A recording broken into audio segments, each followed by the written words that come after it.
Hey guys, tonight, we're stepping through the heavy oak gates of a medieval castle. The air is damp, cool, and faintly smelling of smoke from the great hall's hearth. You're standing on uneven cobblestones, the echo of your own footsteps bouncing off the towering walls.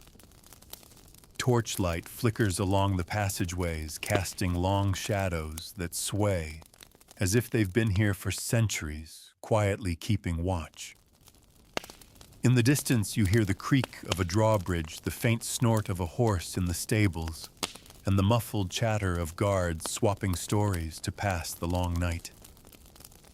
It feels safe, and yet you probably wouldn't survive long here without a thick cloak, a sharp mind, and friends in the right places. So before you get comfortable, take a moment to like the video and subscribe, but only if you genuinely enjoy what I do here. And while you're at it, let me know in the comments where in the world you're listening from and what time it is for you right now. Now dim the lights, maybe turn on a fan for that soft background hum, and let's ease into tonight's journey together. You find yourself wandering deeper into the castle grounds. The world outside is long gone, peasants tilling fields, traders haggling in the market square, all swallowed by thick curtain walls and a deep moat. Within these walls, life moves at a slower, steadier pace, yet every creak of wood and clang of iron reminds you that this is a place built for defense, not comfort. You can almost feel the weight of centuries pressing in around you. The first thing you notice is how narrow the windows are, barely wide enough to let in a sliver of gray daylight. They're less for looking out than for keeping arrows from coming in. You pause near one and glance outside. The view is of a fog-blanketed valley, the pale outline of distant hills barely visible. Somewhere beyond them lies the rest of the world. But here in the castle, it's as though you've stepped into a small, self-contained universe. As you make your way toward the great hall, the air grows warmer. You pass servants carrying baskets of bread and pitchers of watered ale, their woolen tunics rough to the touch. One of them gives you a polite nod before disappearing into a side corridor, a reminder that this is a working household, alive with the constant motion of people who know exactly where they're going. The great hall is vast and dim, its ceiling lost in shadows above the timber beams. A long wooden table stretches nearly the length of the room, flanked by heavy benches. At the far end, a raised dais holds the Lord's seat, an ornate chair carved with twisting vines and strange creatures. This is the heart of castle life, a place for meals, for gatherings, for dispensing justice. Tonight, it is quiet, the fire in the central hearth, crackling softly, the smell of wood smoke mingling with the faint tang of roasting meat. You take a seat near the hearth. The heat seeps into your bones, chasing away the chill of the outer corridors. Above you, a tapestry hangs against the stone wall, its colors faded, but still showing the story of a long-ago battle, men in mail shirts and conical helmets charging forward, banners whipping in the wind. You trace the stitches with your eyes and realize that the history of this place is sewn into every thread, every stone. Life in the castle is not all feasts and finery. As you step outside the hall and follow a winding staircase upward, the air grows colder again. You find yourself in a narrow passage lined with wooden doors. These are the private chambers where the Lord's family sleeps and stores their belongings. The rooms are small, lit by a single candle or a low fire, and though the beds are draped in furs, the stone walls leak cold no matter the season. In winter, frost creeps along the edges of the shutters. In summer, the air is heavy and still. Servants scurry quietly in the background, carrying fresh rushes to strew on the floors, or refilling jugs of water for washing. Privacy is a rare luxury here. Doors are thin and walls carry sound. You realize that while a castle may be a fortress, it is not always a peaceful place to live. The clang of the blacksmith's hammer, the shouting of stable hands, the constant coming and going of messengers, all form the endless hum of daily life. But the castle's true strength lies in its defenses. You climb another flight of steps and emerge onto the battlements. The wind hits you full in the face, carrying the smell of wet earth and distant rain. From here you can see the moat far below its dark water rippling in the torchlight. Beyond that, an open field stretches toward the forest, a killing ground for any enemy foolish enough to approach. The walls are thick, the towers tall, and every angle offers a place for defenders to rain arrows or boiling oil down upon attackers. You lean against the cold stone, looking out over the quiet landscape. Tonight, there is no danger, only the distant call of an owl and the rustle of leaves in the night breeze. Still, the watchmen keep their vigil, pacing slowly, eyes scanning the horizon. It's their job to notice the first sign of trouble, to raise the alarm before the enemy is at the gates. Descending again, you pass through the inner courtyard, where chickens scratch at the dirt and a pair of dogs lounge near the stables. A few stable boys are bedding down the horses for the night, the animals snorting softly as they settle. The smell of hay and manure is sharp in the air, mingling with the dampness that clings to every stone surface. Somewhere nearby, the chapel bell tolls a low, steady sound, marking the evening hour. Inside the small stone chapel is lit by flickering candles, the scent of beeswax mixing with the faint trace of incense. A monk in a plain brown robe kneels before the altar, his voice a low murmur in prayer. This is as much a part of castle life as the clamor of the great hall, faith woven into the rhythm of the day, a reminder of life's fragility in an age when war, disease, and famine could arrive without warning. You leave the chapel and step back into the cool night air.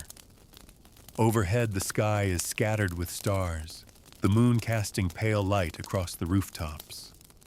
Somewhere in the darkness, a watchman's footsteps echo softly, and the castle seems to breathe around you, a living thing holding centuries of history within its walls. You wrap your cloak tighter and make your way toward the guest quarters. The night is only beginning, and there is much more to see, to hear, to feel within these stone walls before the first light of dawn touches the horizon. And so, with quiet steps, you continue your journey through the sleeping heart of the castle. The guest quarters are modest compared to the Lord's chambers, but in the 14th century, even this is a rare privilege. You push open a heavy wooden door to find a narrow bed with a straw-stuffed mattress, a wool blanket folded neatly at the foot. A single iron candlestick rests on a small table, its wax pooled and hardened from previous nights. The air smells faintly of tallow and old rushes. You set down your bundle, perhaps a spare tunic, maybe a flask of ale, and pause to listen. Somewhere down the corridor, the faint sound of a lute drifts through the stones, soft and unhurried. It is easy to imagine yourself lying here staring at the timbered ceiling as the song fades into the night. But your curiosity wins over comfort. You decide to keep exploring before sleep claims you. Pulling the door closed behind you, you tread softly along the corridor, the soles of your boots whispering against the worn planks. A spiral staircase beckons its steps, narrow and uneven, spiraling tightly around a central pillar. You know these staircases were built this way on purpose so that a defender moving down the stairs could swing a sword more freely against an attacker climbing up. Your hand grazes the cold stone of the inner wall, as you ascend, circling upward into another part of the keep. You emerge into the solar, a warmer, more private chamber used by the lady of the castle and her family. Here the air is softer, tinged with the faint fragrance of lavender and beeswax polish. Cushioned chairs line the hearth, and a loom sits in one corner with half-woven cloth draped across it. A few ladies sit together embroidering by candlelight, their voices low and even. The flicker of the flames makes the gold and scarlet threads in their work shimmer faintly. You're aware that in this space the life of the castle feels gentler, the harshness of stone softened by fabric warmth and quiet conversation. Still, even here you can sense the underlying rhythm of duty. For these noble women, the day has been filled with managing servants, overseeing kitchens, and ensuring the smooth running of the household. The embroidery is more than pastime. It is a way to create costly goods for the family's honor and alliances. Every stitch is a subtle currency in the politics of marriage and kinship. Leaving the solar, you descend to the kitchens, where a different kind of heat engulfs you. The ceiling is low, the walls blackened with soot, and the air thick with the scent of roasting meat herbs and fresh bread. A massive fireplace dominates one wall big enough to roast an entire boar on its spit. Cooks move quickly around the space. One chops onions, another stirs a pot of pottage thick with barley and vegetables. Servants bustle in and out with baskets of apples, sacks of flour, and bundles of leeks. The kitchen is the castle's heartbeat, and it runs long into the night. Even now, someone is preparing food for the guards on late watch. A large table in the corner holds trenchers of bread, coarse brown loaves for the garrison, finer white bread for the lord's family. On the floor, barrels of ale and cider wait to be tapped, while hooks overhead hold strings of onions and garlic, keeping them safe from rodents. From here, a narrow passage leads to the buttery and pantry where food and drink are stored and measured out. In the buttery, a servant stands with a set of tall wooden measures, carefully pouring ale into pitchers for distribution. In the pantry, another servant tallies loaves and cuts of meat, noting what must be used soon and what can be salted or smoked for later. Waste is not an option here. Winters are long, and supplies must be rationed wisely. You slip outside through a postern door, emerging into the castle's inner yard. It's quieter now, but a few torches flicker along the walls, casting their light on the cobbled ground. You pass the blacksmith's workshop, its forge banked for the night, though the smell of scorched iron still lingers. Outside, a rack of half-finished spearheads leans against the pasu, each one destined for a guard's hand. Crossing the yard, you find the brewhouse where a lone woman stirs a vat of ale, her arms moving in a slow, steady rhythm. Brewing is an almost daily task here. Ale is safer to drink than most water and forms a staple of every meal. The brew's scent drifts toward you, earthy, yeasty, faintly sweet. She nods in greeting, but keeps her focus on the work, mindful of the brew's delicate timing. Beyond the brewhouse stands the bakehouse. You peek inside to see the low dome of the oven glowing faintly from a recent firing. The smell of baked bread clings to the air, mingled with wood smoke. In the morning, this place will be bustling again, turning out dozens of loaves for the day ahead. Moving along the outer wall, you approach the gatehouse. Two guards stand at the portcullis, their spears upright, their eyes alert despite the calm. The gatehouse is the castle's first line of defense, a complex of murder holes, arrow slits, and thick wooden doors reinforced with iron. Above you, the portcullis looms a spiked lattice of oak and steel that can drop in seconds to seal the entrance. You run your hand lightly along the cold, ridged surface, imagining the sound it would make if suddenly released. One of the guards greets you quietly, offering a flask. The ale is warm but welcome against the night's chill. You share a few words about the weather, the harvest, the uneventful watch before moving on toward the towers. Climbing again, you reach the highest point of the keep, the lookout tower. Here, the wind is sharper, carrying the scent of pine from distant woods.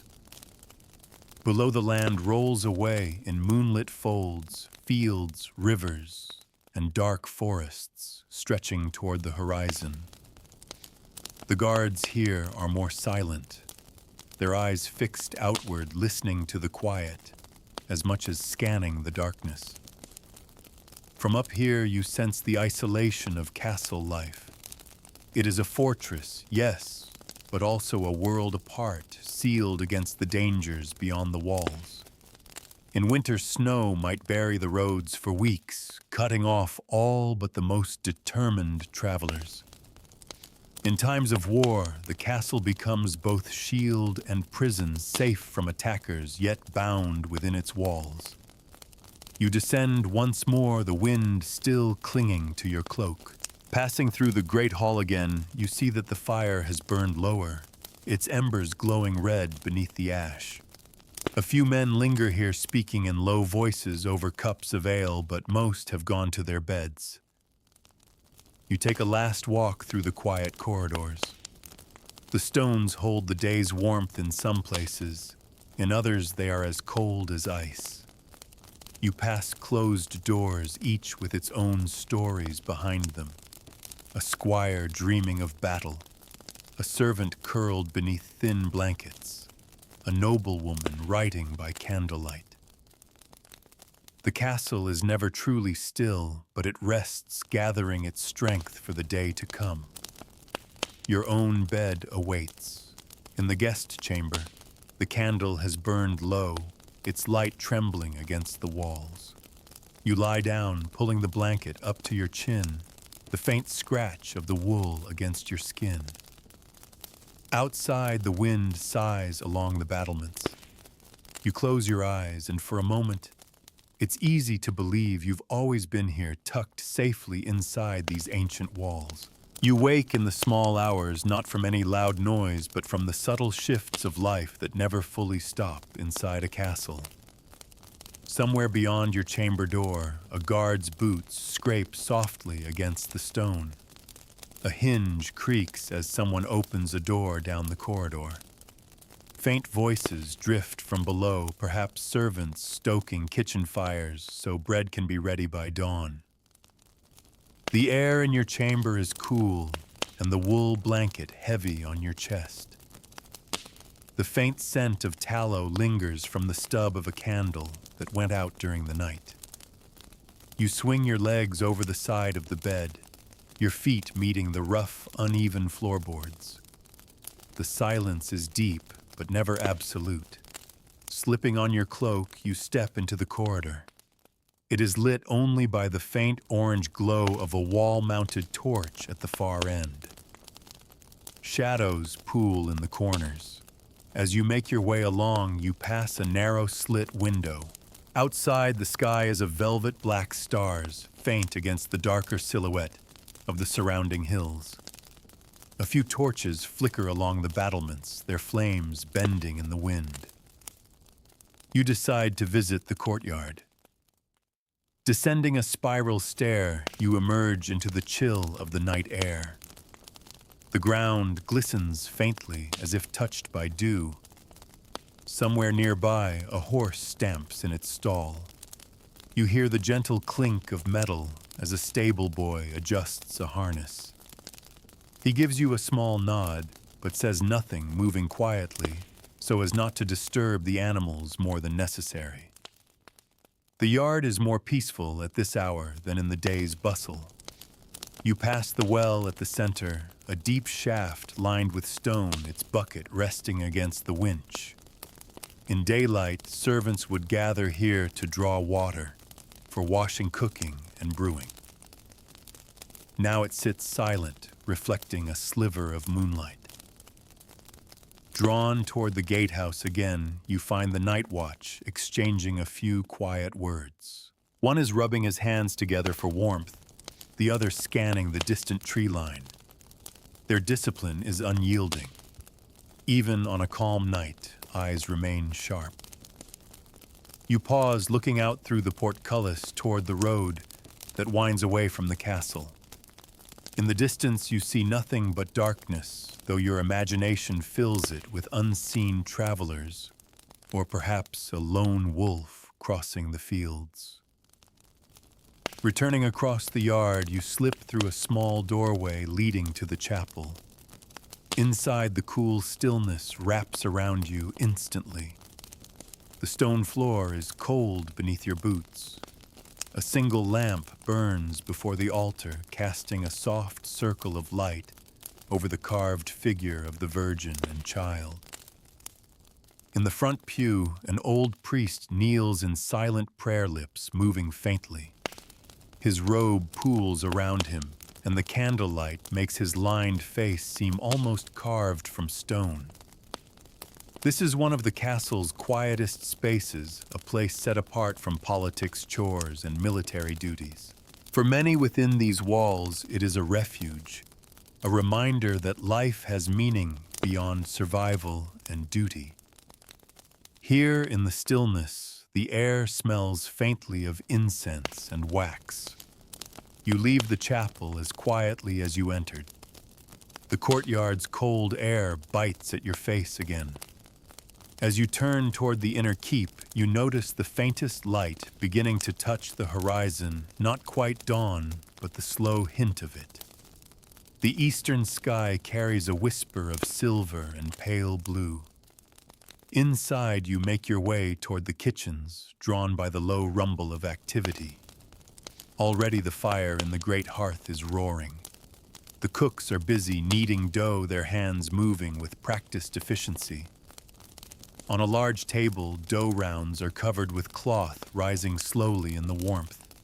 A pot of pottage simmers nearby, its scent earthy with leeks and root vegetables. One of the kitchen girls offers you a cup of warm ale, lightly spiced. It chases away the chill as you watch the morning's work take shape. Bread will be ready soon, but already trenchers' thick slabs of coarse bread are being sliced to serve as edible plates for the first meal. From the kitchen, you follow a servant to the buttery, where kegs of ale are being tapped and poured into jugs. In the pantry, another servant inspects the stores, smoked fish wrapped in cloth, salted pork, hanging from hooks, onions braided and hung from rafters. Winter is always a concern, and stock must be carefully monitored so that the castle can endure weeks or even months without outside supply. Leaving the warmth of the kitchens, you cross through the great hall. Sunlight is beginning to filter through the narrow windows, now glancing off the polished wood of the high table. Servants move quickly here, setting places for the morning meal. The Lord's chair is already laid with a clean napkin, a silver cup, and a trencher of fine white bread, a luxury not afforded to everyone in the castle.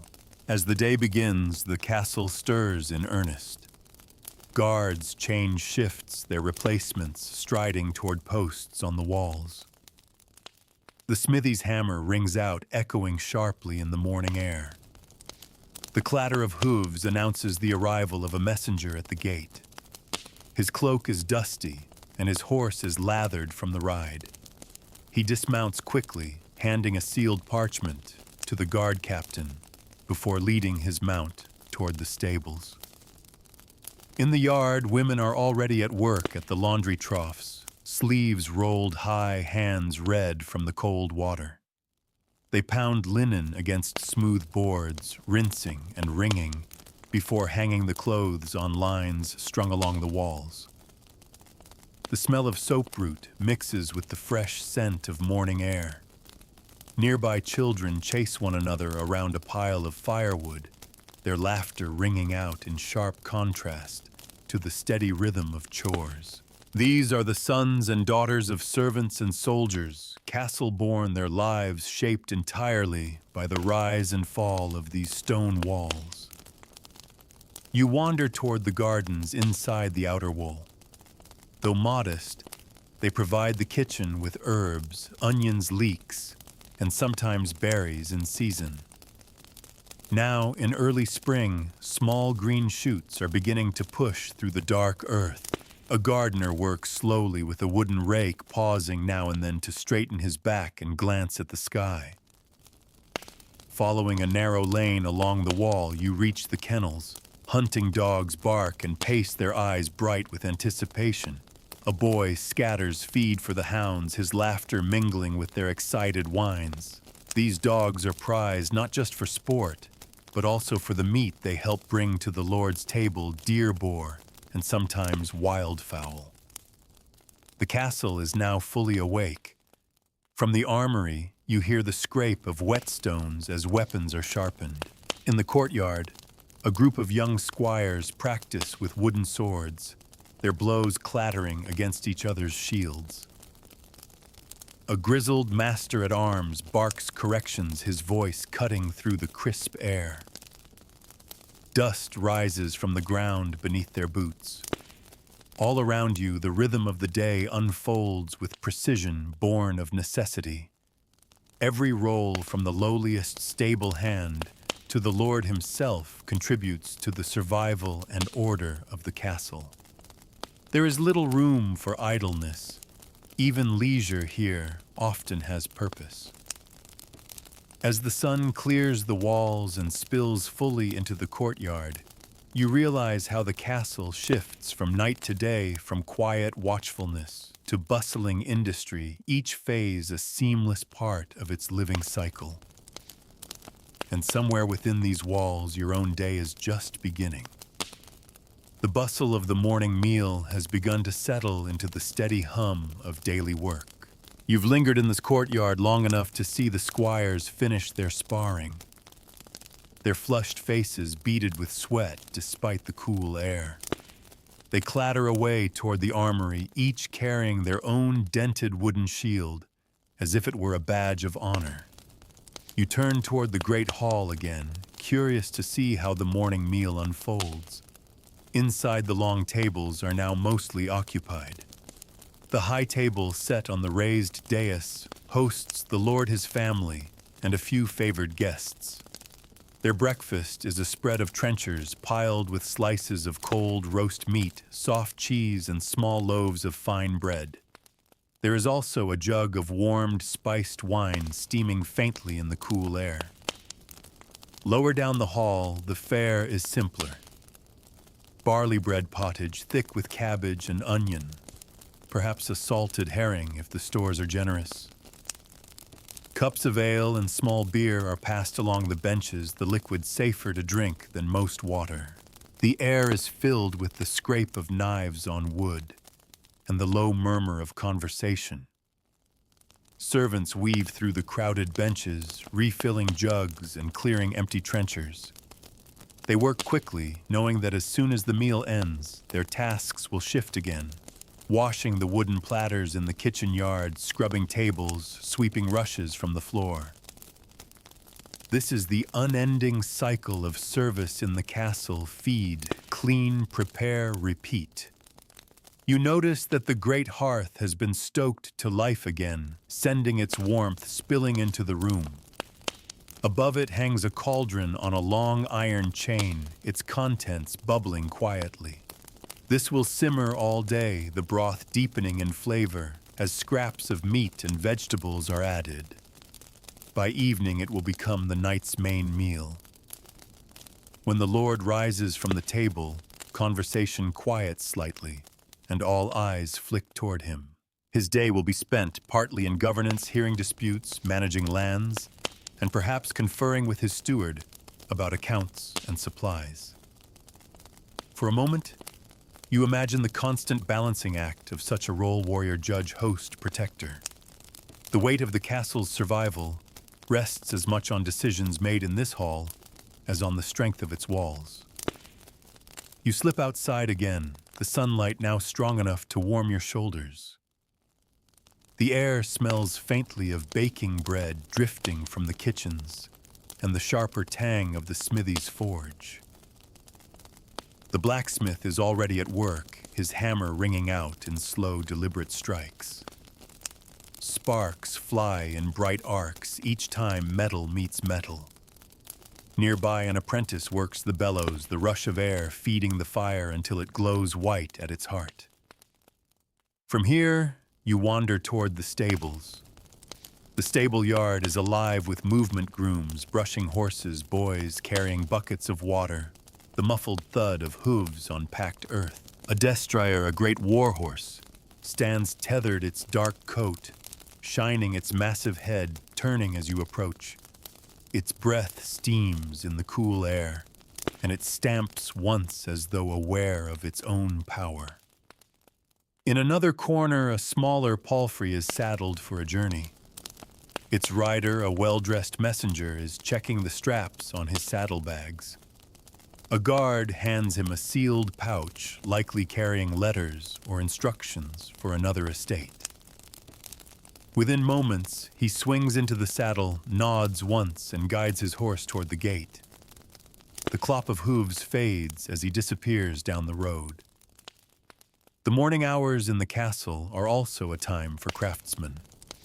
Passing through a covered walkway, you see the carpenter's shop. Here, men work with adzes and planes, shaping timber into beams, barrels, and wheel hubs. The smell of fresh-cut wood mixes with the metallic tang of the forge not far away. On a bench lies the beginnings of a new chest iron bands waiting nearby to strengthen its frame. In another corner of the yard, a tanner works with grim efficiency. His leather is soaked and stretched, scraped with sharp knives to prepare it for armor straps, saddles, or pouches. The smell is pungent, and you can almost taste the tang of curing hides in the air. Near midday, the castle's inner yard becomes a crossroads of purpose. Guards drill in the sun, their polished helmets flashing. Servants carry baskets of laundry from the drying lines. The kitchen sends boys with trays of bread to feed the workers. A few women stand in the shade, gossiping quietly while mending linens. In this moment, the castle feels less like a fortress and more like a small village enclosed by walls. Every skill, every trade, every pair of hands is part of the delicate machinery that keeps life moving. Even the smallest lapse, a spoiled barrel of ale, a neglected repair in the outer wall, could have serious consequences in a place that depends entirely on itself for survival. By early afternoon, you find yourself drawn to the training yard again. Here the squires and young knights are now sparring in earnest with blunted steel blades. The clash of metal rings loud against the stone walls. A master-at-arms corrects their stances, his voice sharp with authority. He knows these boys may one day be the castle's defenders in a siege, and sloppy technique now could mean disaster later. Beyond the training yard lies the archery butts, simple mounds of earth, with straw-stuffed targets set against them. Archers loose arrows in steady rhythm, the bowstrings snapping back and forth in a familiar, almost soothing sound. Each shaft thuds into straw, some striking the painted bullseye, others lodging wide. A Fletcher waits nearby, collecting damaged arrows to re-feather and straighten later. Not far away, the falconer tends to his birds. Hooded and tethered, the falcons stand calm on their perches, their sharp talons gripping the wooden rests. Hunting with hawks is a noble pastime, but also a practical one, providing fresh game for the table. The falconer strokes a bird's sleek feathers, murmuring softly, as he checks its jesses. By mid-afternoon, the castle settles into a slower rhythm. The sun is warm, and a few guards lean lazily on their spears, their eyes still scanning the distance, but with less urgency than at dawn. Children's laughter drifts from somewhere near the bakehouse, mingling with the rhythmic thud of kneading from within. The scent of yeast and warm flour rides the breeze. Inside the hall, the steward sits at a long table with parchment and quill tallying accounts. His ink-stained fingers move quickly, his lips pursed in concentration. Each entry represents food wages, rents collected from surrounding lands, the numbers that decide whether the castle thrives or struggles through the coming months. You pause in a quiet alcove near the chapel door. A servant is polishing a silver chalice, its surface catching the light in tiny flares. Nearby, a pair of monks speak softly over a bundle of rolled parchments, perhaps letters from the abbey or a copy of some sacred text. The rhythm of life here is not just physical labor, but also record-keeping worship and the slow passing of information. By the time the afternoon shadows lengthen, the smell of cooking fires rises again from the kitchens. Meat roasts slowly on spits, fat dripping into the flames. Herbs are chopped and dropped into simmering pots. The hum of work grows stronger in anticipation of the evening meal. And so the cycle continues, the castle's heart beating with the same steady rhythm it has known for centuries. The sun may be lowering, but life within these walls will carry on well into the night. You find yourself moving once more toward the great hall, ready to watch the castle transform again as day gives way to evening.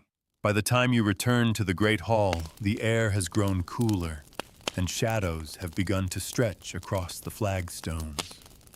The vast hearth blazes anew, logs crackling, sending a warm glow over the benches and the high table. Servants move briskly through the room, laying out trenchers, arranging jugs of ale and wine, and setting platters in preparation for the evening meal. The smell of roasting meat and spiced broth drifts in from the kitchens, mingling with the faint resin scent of the burning wood. The Lord arrives first, his heavy cloak dusted with the day's journeys through the outer yard. He takes his place at the high table, exchanging quiet words with the steward at his side. A few moments later, the lady of the castle enters her gown, trailing softly over the rushes. She smiles faintly at a handful of guests, already seated nearby, visiting knights perhaps, or retainers from neighboring lands. The benches fill quickly. Down the length of the hall, soldiers and servants take their places, some still flushed from the day's labor. The low hum of conversation rises as cups are filled, and the first platters are brought in steaming joints of venison trenchers, piled high with root vegetables and bowls of thick pottage. A roasted goose, its skin crisped to a deep golden brown, takes pride of place at the high table. A hush falls for the blessing. The chaplain steps forward. Hands clasped, his voice carrying just enough to reach the far corners of the hall. The prayer is brief but solemn, a reminder of gratitude in a world where fortune can turn quickly. With a murmur of amen, the feast begins.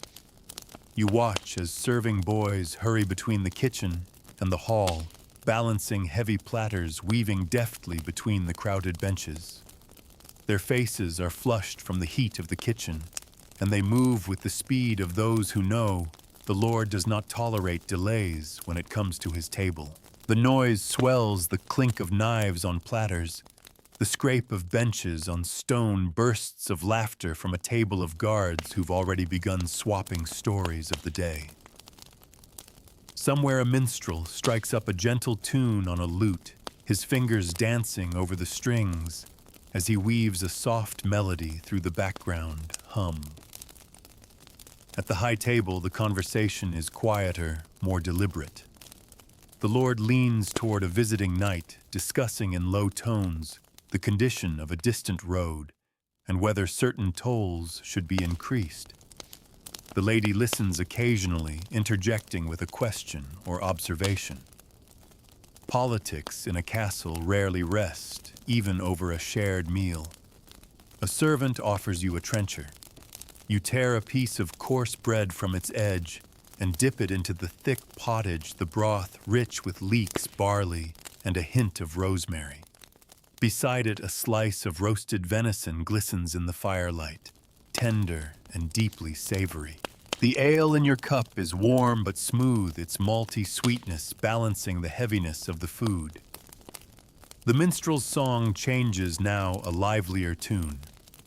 A few guards stamp their boots in time, and a ripple of laughter spreads when one of them tries a clumsy step in imitation of a courtly dance. A stable boy, carrying an empty platter back toward the kitchen, grins at the sight before disappearing through the door. The meal moves at its own unhurried pace.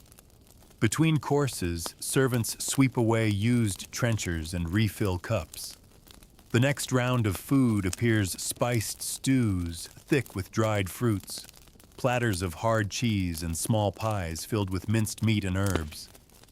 The smell of cinnamon and clove lingers faintly in the air, a rare luxury, in a place where most meals rely on the bounty of local fields and forests. Toward the end of the meal, a platter of small sweetmeats appears for the high table, honeyed almonds, wafers, scented with rosewater, and baked pears drizzled with syrup. These are the sorts of luxuries that mark the difference between the Lord's table and the fare of the common bench. Down the hall, the soldiers content themselves with the last of the pottage and bread, their laughter louder now, their cheeks flushed from drink. When the final cups are drained, the Lord rises. Conversation halts for a moment, all eyes on him. His words are brief thanks for the day's work, a nod to the visiting guests, and a reminder to keep the gates secure against the deepening night. With that, he steps down from the dais, the lady following gracefully at his salud. The high table empties, and the rest of the hall begins to disperse. Some head straight for their beds, bellies full, and weariness already tugging at their eyes. Others linger in the glow of the hearth, trading news or playing at dice. The minstrel shifts to a softer tune, something suited for the winding down of the day. You step outside into the cool night air. The sky has deepened to an indigo blue, and the first stars are pricking through. Along the battlements, torches flare against the dark, casting their light in shimmering arcs across the moat. A guard passes you on his way to the watch spear in hand, boots crunching softly against the stone. In the quiet yard, you hear the faint rustle of straw as stable hands check on the horses one last time before locking the doors. The air carries the scent of hay wood smoke and the distant tang of the forge still cooling from its work earlier in the day. Somewhere nearby, a dog barks once, then settles again. You find yourself drawn to the wall walk. Climbing the narrow steps to the battlements, you emerge into the open wind. From here, the world beyond the castle looks calm, a dark sea of rolling fields and forest stretching to the horizon. Yet the watchmen know better. Even on a peaceful night, dangers can come without warning. Their eyes sweep the distance, attuned to any flicker of movement, any unnatural sound. The air is sharp against your face. You lean on the cold stone, watching a thin mist rise from the moat below. The drawbridge is up its heavy timbers, resting firmly against the gatehouse. Above you, the stars are brighter now, the constellations slowly wheeling overhead as the earth turns. After a while, you descend again into the courtyard. The activity here has stilled even further. A few servants cross quickly between doorways, their arms full of folded blankets or baskets of rushes to scatter on the floors for the morrow. The faint glow from the kitchen windows hints at the last tasks being finished before the fires are banked for the night. You pause near the well, the air still enough that you can hear the faint trickle of water far below. The sound is strangely soothing, a reminder that even in a fortress of stone and iron, the simplest of elements, water bread, warmth are what sustain life. As the castle settles fully into the night, you feel the pull of your own bed once again. The day's images drift in your mind, the clang of the blacksmith's hammer, the rich smell of roasting meat, the golden torchlight spilling across the courtyard. All of it seems to fold in on itself now, softening into a tapestry of sound and scent that will carry you toward sleep. You slip quietly through the corridors toward your chamber, the stones cool beneath your touch, the air holding that faint, age-old chill. Tonight the castle sleeps, and so will you within the shelter of its ancient walls. The candle in your chamber has burned low, its wick curling into a thin twist of smoke. You lie in bed for a while, letting the muffled hum of the castle's nighttime breath wash over you. Somewhere far off, a guard's boot scrapes faintly along the battlements. A door shuts with a soft thud. Then silence, the kind that comes only in places built to endure. But sleep doesn't hold you yet. Curiosity stirs as if the castle is whispering that there's still more to see before dawn returns. You pull on your cloak, push open the door, and step into the dim corridor. The air is cool against your face, and the rushes on the floor crunch softly underfoot. A single torch flickers in its iron sconce, its light barely reaching the arched ceiling above. You take the spiral stair down, moving slowly, your hand trailing along the worn stone of the inner wall. The steps are narrow, uneven in places where centuries of boots have worn them smooth. At the base, you pass a thick oak door bound in blackened iron. It is bolted fast to the entrance to the cellar. You lift the heavy latch and step inside. The air is instantly cooler, tinged with the mingled scents of earth-old wood and stored grain. The cellar ceiling is low, supported by stout beams darkened with age. Around you are barrels of ale stacked too high, their curved sides beaded faintly with moisture. In one corner, sacks of flour are piled against the wall, each tied tight with twine. In another, strings of onions and garlic hang in neat loops. A narrow passage leads deeper still into the wine store. Here the air is heavier, thick with the rich scent of aging wine. The barrels rest in shadow, marked with chalk to show the year they were laid down. Some are very old indeed, their wood dry and dark, holding vintages reserved for the most important occasions. You imagine the Lord drawing from these stores for a feast marking a wedding, a victory, or a long-awaited return. From the wine store, a second passage slopes gently downward into the cool, damp hush of the undercroft, a vaulted space beneath the keep itself. Here, stone pillars rise to meet the ceiling in graceful curves, their bases ringed with faint moss from the constant damp. This space is part storage, part stronghold, a place where goods or people could be kept safe in times of siege. At one end of the undercroft, a heavy door leads into a darker chamber still. The smell here changes less of earth, more of iron and disuse. This is the dungeon. Its walls are bare except for the occasional ring set into the stone. The air is cold and heavy, pressing in on your chest. You do not linger. Even empty the place carries the memory of suffering. Stepping back into the undercroft, you climb another stair that rises sharply toward the courtyard. You emerge into the open air once again, the night wrapped around you. The torches along the walls sway slightly in a passing breeze. The moon is higher now, casting silver light over the rooftops. You drift toward the outer wall where a narrow postern gate sits locked.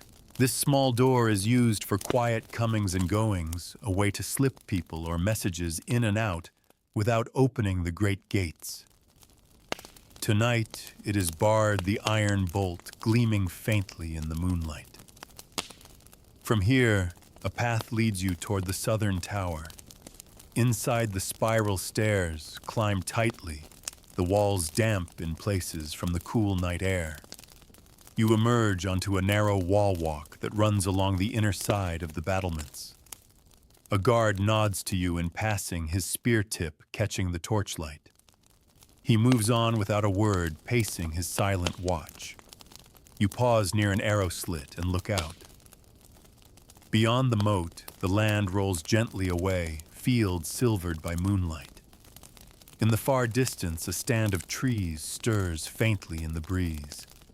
Somewhere among them, you imagine the glint of eyes, a fox perhaps, or a deer slipping quietly through the shadows. Further along the wall walk, you reach the tower's upper chamber. Here a brazier burns low, casting a warm orange glow on the faces of two men seated nearby.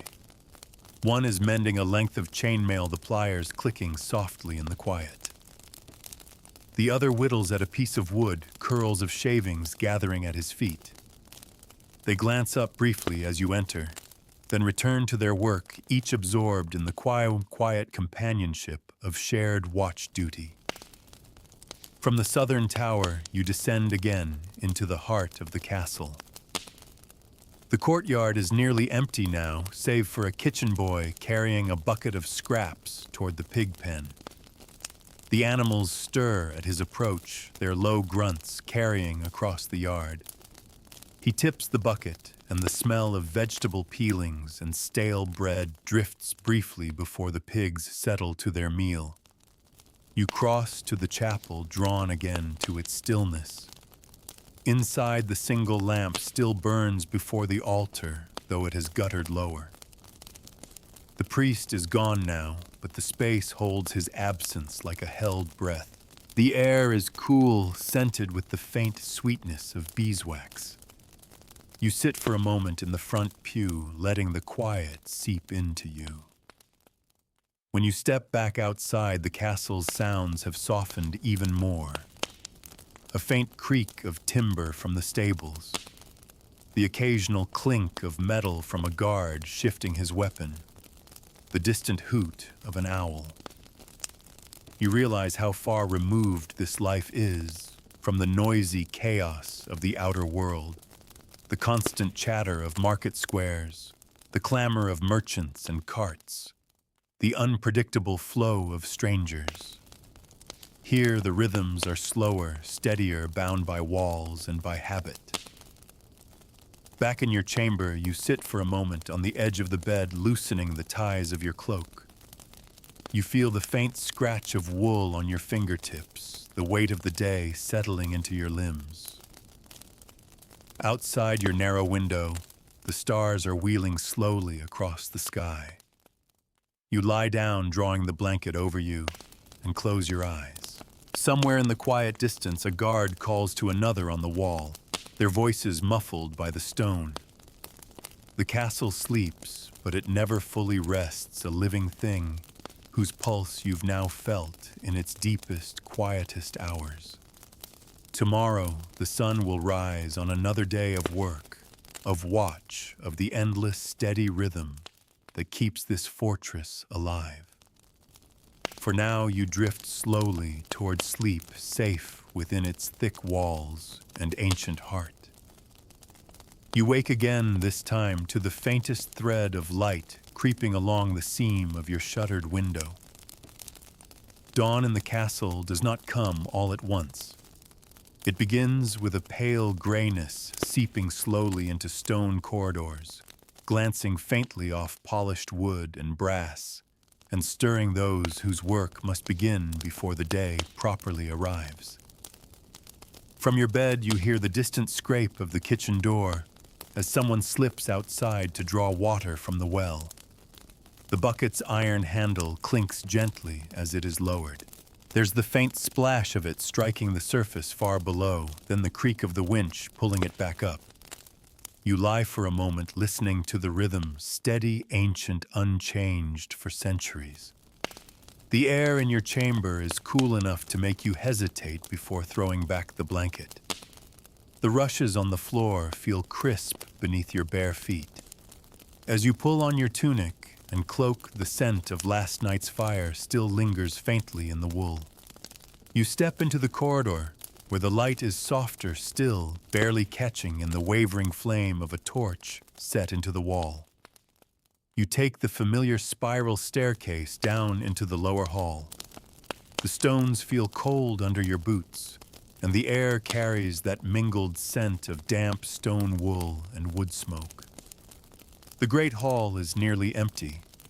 A few servants move briskly along the edges of the room, sweeping away the rushes laid the day before and scattering new ones. These are fresh green and fragrant, woven with lavender mint or sweet woodruff to keep the air pleasant and deter pests. In the far corner, the fire has been stoked again, its low roar filling the hall with warmth. A cook kneels beside it, stirring a pot that will become the morning pottage. You catch the smell of barley and leeks, hearty and plain. On a nearby trestle table, trenchers of coarse bread are being set out alongside small bowls of salted butter. The Lord is not yet awake, but the steward is already here, speaking quietly with two men in workman's tunics. One carries a folded length of parchment. The other gestures toward the outer walls as he speaks. You imagine they are discussing repairs, perhaps a loose stone in the battlements or damage to the outer gate. These conversations begin early when the day is still soft, so that the necessary work can be set in motion before the sun climbs high. You leave them to their business and step out into the courtyard. The sky overhead is pale, streaked with the faintest blush of morning. The air smells of damp earth wood smoke and the sharp freshness that comes before the sun dries the dew. A few hens scratch in the dust near the stables, clucking softly. Somewhere above, a raven croaks from a perch along the wall. The stable yard is already alive. Grooms lead horses from their stalls into the open air, brushing down their coats until they shine. The destriers, tall and powerful, toss their heads impatiently, stamping at the ground, as if eager for work.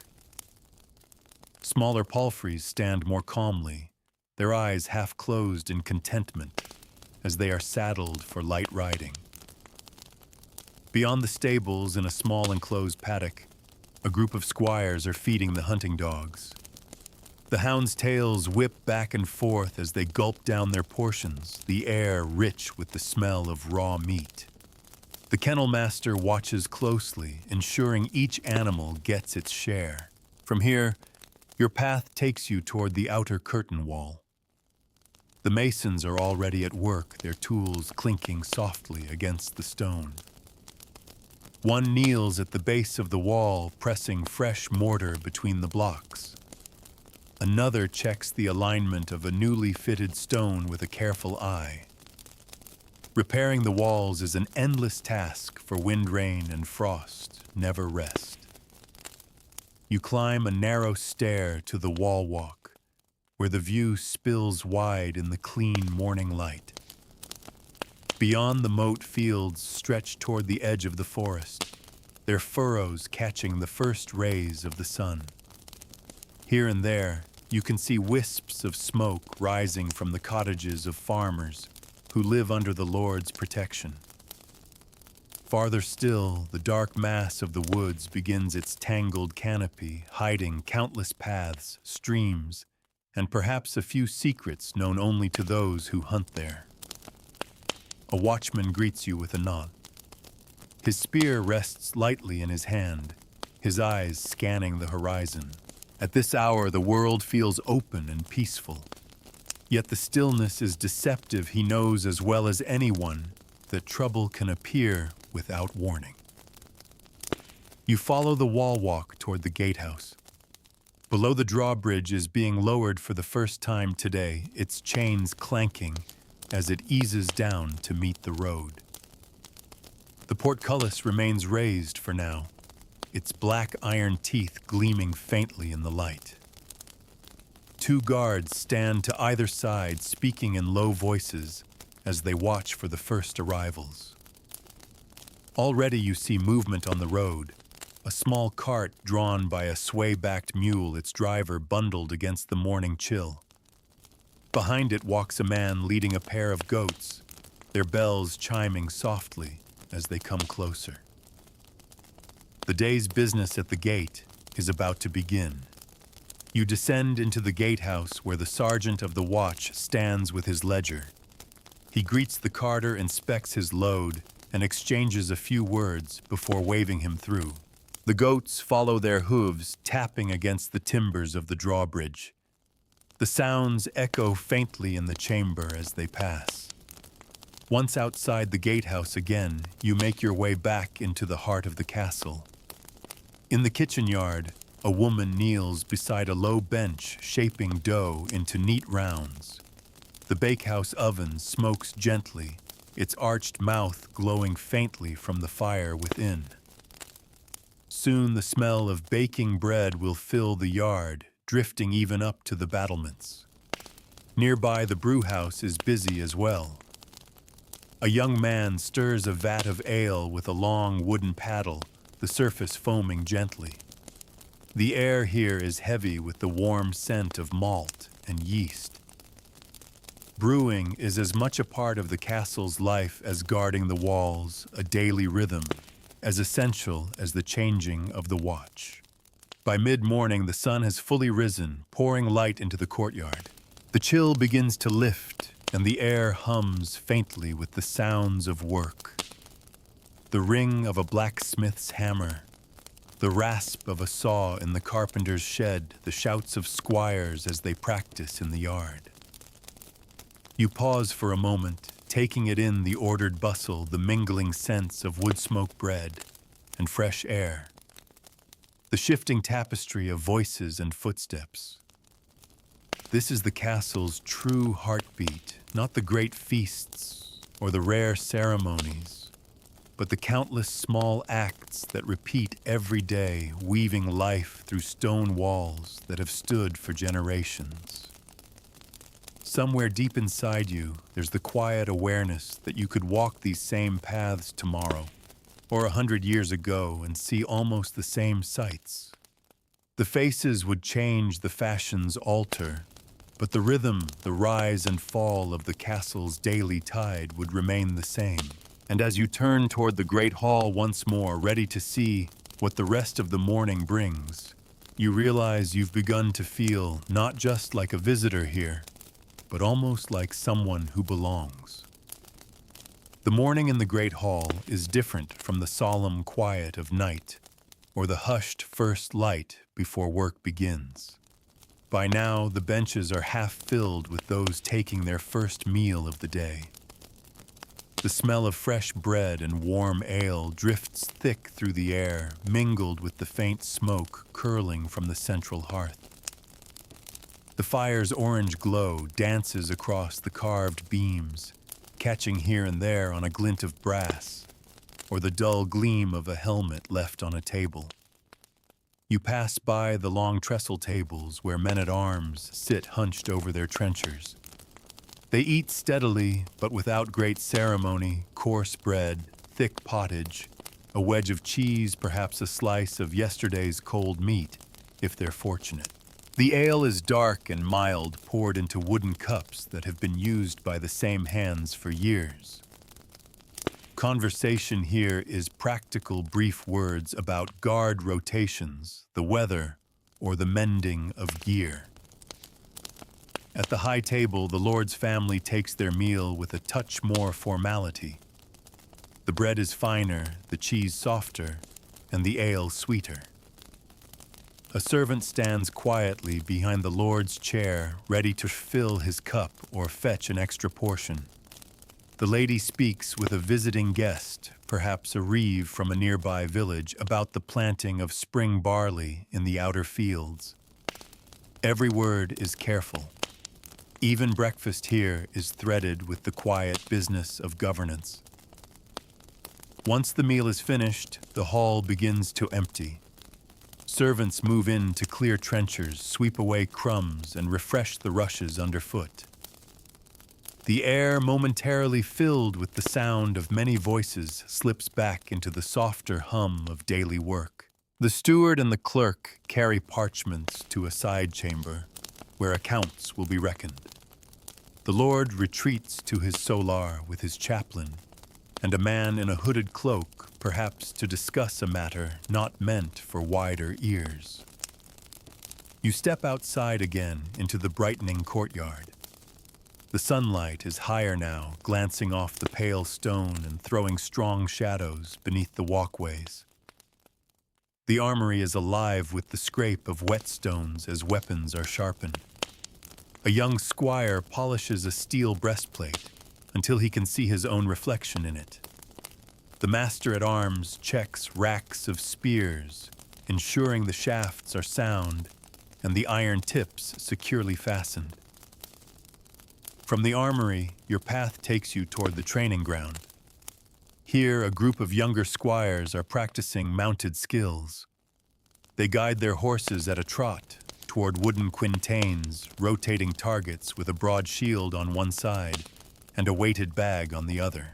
If a rider strikes too softly or misses entirely, the bag swings around to knock them from the saddle. Laughter and a few groans follow each attempt while the master shouts sharp corrections. Nearby archers are testing their bows. The steady snap of bowstrings sends arrows thudding into straw butts lined against the far wall. A fletcher stands off to one side, repairing bent shafts and replacing frayed strings. His table is scattered with feathers, glue pots, and small knives, the tools of a craft, as vital to defense as the work of the smith. Past the training yard, you find the falconer tending to his birds. The hoods over their heads keep them calm as he checks each one's jesses and inspects the condition of their feathers. The mews smell faintly of hay and raw meat. In the corner, a young boy scrapes clean a perch, while another washes feeding bowls. Hunting with hawks is not only a noble pastime, but a source of fresh game rabbits, pheasants, or even the occasional duck from the nearby marshes. Following the outer walkway, you make your way toward the gardens. Within these sheltered plots grow the castle's herbs, parsley, thyme, sage, and rosemary for the kitchen, comfrey fever few, and yarrow for the infirmary. The gardener, a stooped figure in a patched tunic, works quietly with a wooden hoe, loosening the earth around the roots. He glances up just long enough to nod a greeting before returning to his task. In one corner, a small bed of leeks stands tall, their green leaves shining in the sun. You wander onward to the laundry yard. Here, two women bend over broad tubs, scrubbing tunics against wooden boards, their sleeves rolled high and hands red from the cold water. Steam rises faintly where buckets of hot water have been poured in from the kitchen fires. Lines strung between poles hold rows of dripping linen that flutter gently in the breeze. The smell here is a mix of soap root, damp cloth, and fresh air. From the laundry yard, you hear the rhythmic clang of the blacksmith's hammer calling again. In his forge, the heat presses in, smelling of iron and charcoal. He shapes a new horseshoe on the anvil, sparks jumping with every strike.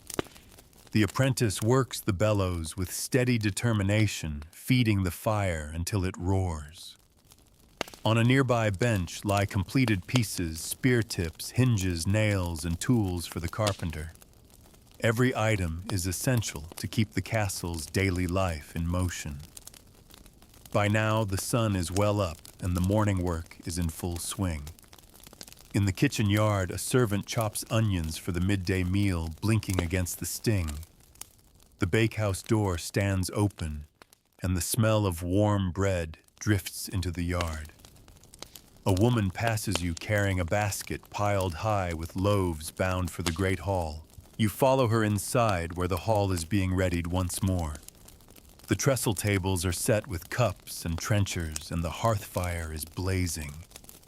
A spit turns slowly over the flames, roasting a pair of small boars until their skins are deep brown and glistening. The smell is rich and mouth-watering, drawing more than one curious glance from those passing through. While the kitchen bustles, the outer gatehouse grows busy as well. Merchants arrive with carts and baskets, a man with a load of salted fish packed in straw, a woman carrying a crate of early apples, a boy leading a pair of geese with their feet loosely bound. The gate guards check each arrival, noting their goods in the ledger before letting them pass. Some merchants are regulars, others strangers whose goods and faces must be weighed with a careful eye. Beyond the gate, you can just see the road curling away toward the nearest market town. It's a reminder that the castle is not a world entirely unto itself. Goods, news, and people pass through, carrying with them a trace of the wider world. But once they step inside the gate, they move according to the castle's rhythm. By late morning, the pace in the yard quickens. Servants hurry between the kitchen and the hall. The smith works through his last order before the midday break, and the training yard echoes with the final shouts of the master-at-arms before he dismisses the squires for their meal. The sun throws long slants of light across the flagstones, catching on the edges of helmets and the bright points of spear tips stacked neatly in a rack. The day's pattern is as steady as the heartbeat of the place. There are no wasted moments here, no idle hands for long. Each person knows their duty, and each duty ties to another in an intricate weave that holds the castle together. And as the steward's voice calls for the midday meal to be served, you feel again that sense of belonging to the slow, deliberate pulse of this stone-bound world. You turn toward the hall, following the others inside, ready to take your place at the table beneath the watchful beams and the flickering firelight. The great hall is alive once more with the sounds of a meal in progress. The midday light slants through the narrow windows, making bright strips across the trestle tables and the rushes underfoot. The air is warm from the hearth fire and thick with the scents of roasting meat, fresh bread, and the faint tang of ale. You take a place along one of the lower tables. A servant ladles pottage into a shallow wooden bowl before you, thick with lentils, carrots, and chunks of salted pork. Beside it, a trencher of bread, coarse and still faintly warm from the bakehouse. A jug of small beer is passed down the table, each person filling their own cup before setting it back for the next. The rhythm is practiced unhurried, a daily ritual as familiar as breathing. The talk around you is low and steady news of the fields, a guard's tale of a troublesome gate hinge, a woman describing how the laundry took twice as long this morning because of a stubborn stain in the Lord's tablecloths. Here, over shared bread and ale, the day's small troubles and victories are exchanged like coin. At the high table, the Lord sits with the steward and a visiting knight. The knight's surcoat bears a crest you do not recognize, a reminder that even in this enclosed world, there are still connections and obligations stretching far beyond the castle walls. Their conversation is serious, but not tense, the tone of men discussing roads, patrols, and perhaps a marriage alliance between distant kin. The lady of the castle speaks quietly to the chaplain at her side, her hands folded neatly in her lap. The meal moves in waves. Trenchers are replaced with plates of roasted boar, the meat sliced thick and laid beside mounds of onions browned in dripping. Bowls of peas and leeks cooked until soft are passed along the benches. Here and there you hear the scrape of knives against wooden plates as someone carves another piece. In between courses, a servant collects empties and drops fresh loaves into baskets. The bread is torn by hand, shared out along the table without fuss. The small beer flows freely, not strong enough to muddle the mind, but enough to ease the weariness of the morning's work. You find yourself watching the fire in the great hearth. The logs crack and shift, sending small bursts of sparks upward into the smoke-blackened hood. Above it, a spit turns slowly, driven by a boy using a treadwheel hidden in a recess. The meat is already cooked for this meal, but the fire will be used again to heat water for washing and to keep the hall warm against the afternoon chill. When the final platters are cleared, the Lord rises from the dais. The hall stills for a moment as he thanks his household for their service and reminds the guards of the need for vigilance on the walls. His voice carries a weight not of fear but of habit, as if the words themselves are part of the castle's defenses. Then he departs, followed by the lady and a small knot of attendants. The rest of the hall empties quickly. Servants carry the trestle boards aside to sweep the rushes and gather crumbs for the pigs. The smell of food lingers in the air, mingled with the fresh green scent of the new rushes. Outside the courtyard is bright and busy again. The blacksmith's hammer rings from across the yard, each strike echoing against the stone. A cart creaks in through the gate, its wheels splashed with mud from the road. The driver calls a greeting to the guards and heads toward the stores. Two boys follow, one carrying a sack of oats, the other balancing a crate of hens. The birds cluck and flutter their wings, rattling against the wicker sides. You wander toward the southern end of the yard where the carpenter is working beneath a lean-to. He is planning a thick board, smooth the curls of wood falling at his feet in pale ribbons. Beside him, an apprentice hammers iron nails into the frame of a chest, the sharp thud of each blow muffled slightly by the thick planks. From here, you follow the sound of voices to the laundry yard. The morning's wash is almost dry now, tunics and linens flapping lightly in the afternoon breeze. Two women fold the pieces into neat stacks, talking quietly as they work. One pauses to shade her eyes against the sun, glancing toward the gate as a group of riders approaches from the road. You cross the yard in time to see them arrive. The riders wear travel-stained cloaks, their horses splashed with dust. The leader dismounts easily and greets the gate sergeant. A quick exchange follows words too low for you to catch, and then the newcomers are led inside. Their saddlebags are thick and heavy, suggesting a long journey. A stable boy hurries forward to take the horses, leading them toward the cool shadow of the stables. Curious, you follow the newcomers into the outer hall. The steward meets them there, ushering them toward the solar where the Lord waits. The door closes behind them with a soft thump, leaving you with the sense that some matter of weight is being discussed.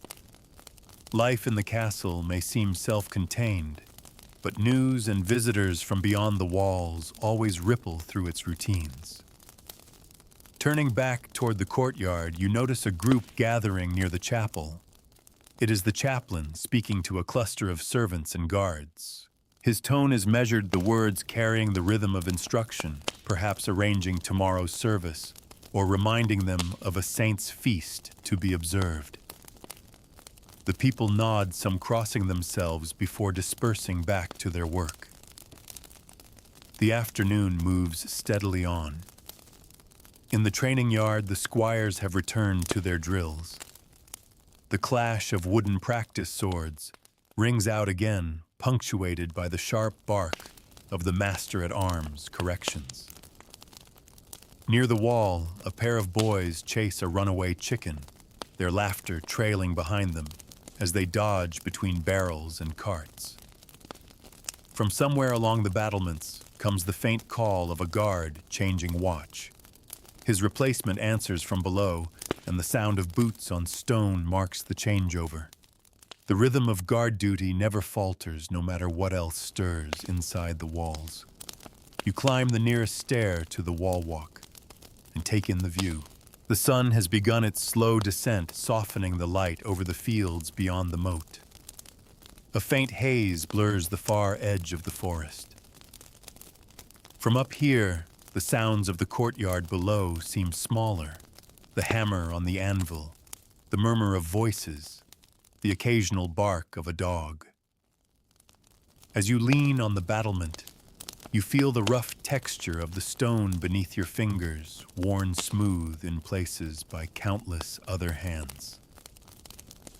It's a small reminder that every person who has stood here before you has seen some version of this view, the same walls, the same fields, the same endless watch over the land. The day will not end for some hours yet, but you can already sense the subtle shift toward evening.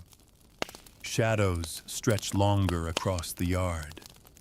The cooks will soon be stoking the fires for the night's feast. The gates will be inspected, the animals settled, and the wall walks manned against whatever the night may bring.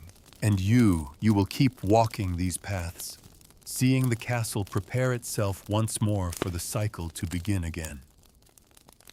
The lowering sun slants its light across the courtyard, gilding the edges of roof tiles and catching in the ripples of the moat.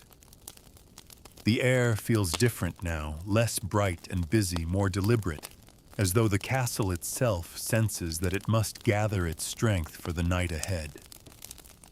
From the wall walk you descend into the outer yard.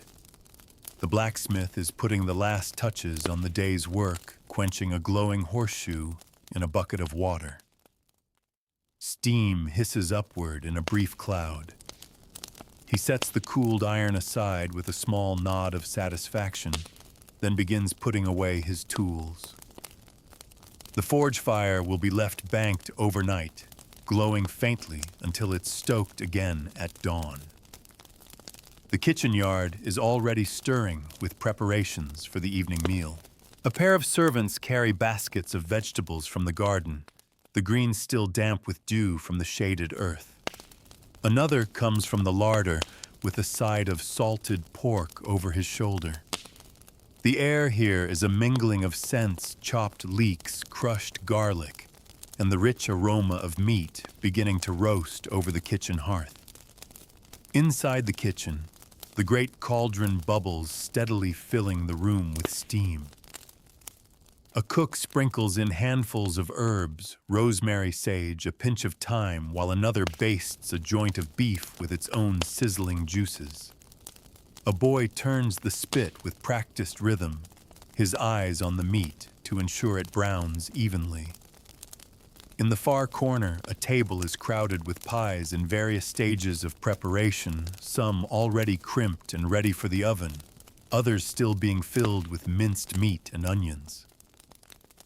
The bakehouse next door is equally alive. The oven's arched mouth glows with stored heat from the morning's firing. Loaves sit on a long wooden peel ready to be slid into the chamber. The baker works quickly, the smell of yeast and flour dust hanging thick in the warm air. Soon those loaves will be cooling on racks, their crusts crackling faintly as they meet the cooler evening air. In the hall, servants spread fresh rushes on the floor and set long trestles in place. They lay trenchers of bread for each seat, along with jugs of ale spaced evenly along the benches. The high table is dressed with more care, a fine linen cloth, polished silver cups, and a small bowl of salt, a mark of status and wealth. Meanwhile, the steward moves through the hall with a tablet of wax in hand, checking with the servers on quantities and arrangements. His voice is calm but brisk. Every detail matters for a feast, however modest, is a display of the castle's order and hospitality. Outside the drawbridge is lowered again for late arrivals. A pair of travelers approaches one on horseback, the other leading a mule loaded with sacks. They're met by the gate guard, who examines their goods before waving them through. The travelers head for the outer stable where a groom takes their reins. They'll likely be lodged in the guest quarters if space permits, or in the hall itself if the lord deems it suitable. In the fading light, you pass by the kennels. The hounds are fed once more, their deep barking, echoing briefly before settling into a satisfied quiet. The kennel master scratches one behind the ears, murmuring to it, as the animal leans into his hand. These dogs are as much part of the castle's defense as they are its hunts, their sharp senses ready to catch any movement or scent that doesn't belong. The falcons in the mews are settled as well, their hoods drawn over their eyes. The falconer hangs up their tethers with care, ensuring each bird is comfortable and still. The smell of clean straw mixes with the faint musk of feathers. In the courtyard, the last of the day's work winds down. A cart of split firewood is stacked near the kitchen entrance. Buckets of water are drawn from the well and set near the kitchen door for washing dishes later in the night. The sound of the well's rope creaking and the bucket splashing has become part of the evening's steady rhythm. As the sun dips below the horizon, torches are lit along the battlements. Their flames flicker in the cool breeze, casting rippling shadows on the stone. The guards make their rounds, checking the bolts on doors, the hinges on gates, the ropes on the drawbridge. Each man knows his route by heart, every corner of wall and tower as familiar as his own bed. Inside the hall, the first guests begin to arrive for the evening meal. The lord and lady enter together, pausing to speak with a visiting knight and his retinue. The air fills slowly with conversation, the hum building as more people take their places. The torches on the walls are bright now, their light dancing across the timbered ceiling.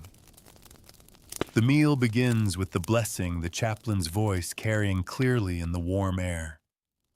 The first course is served trenchers topped with slices of cold meat, pickled vegetables, and soft cheese.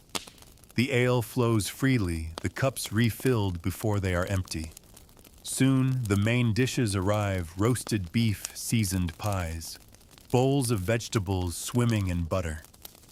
The smell is rich and comforting, a deep note of warmth in the stone-walled hall. Servants weave between benches with practiced ease, carrying steaming platters from kitchen to table without spilling a drop. The sound of eating mingles with talk and laughter.